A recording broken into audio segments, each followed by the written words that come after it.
The simple life of a histologist. So here I'm going to be embedding some liver and then kind of showing my little quick sectioning and a little quick H&E rundown.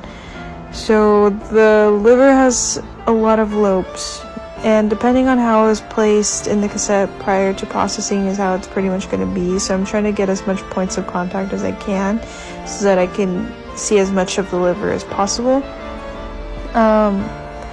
Now I'm going to be putting my ID tag so I know which block is which, and then transferring it to my cooling plate. As you see here, I'm dropping all my paraffin that I just placed in there.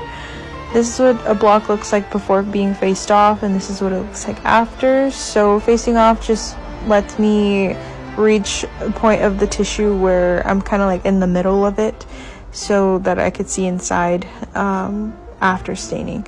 Here I'm picking up my slide. I only need 1 slide per block, so that's what this is. And then I'm going to be putting it through xylene. Xylene is just like a clearing agent, so it'll remove any paraffin on the slide. And then I'm going to be taking it through a rehydration process.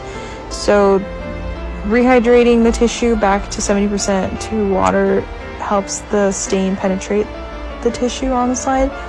That is my hematoxylin, so it has like an oil slick layer on top that I need to filter out so that it's nice and fresh. And I'm going to be putting it in a new container and then putting my slides in here for 8 minutes. And then after that, I'll be putting it through acid alcohol. Acid alcohol, I just needed like 20 dips. So as you can see here, my slides are pretty dark, and then after the acid alcohol, it lightens up. This microscope isn't showing its truest color. There's kind of like a yellow tinge to it.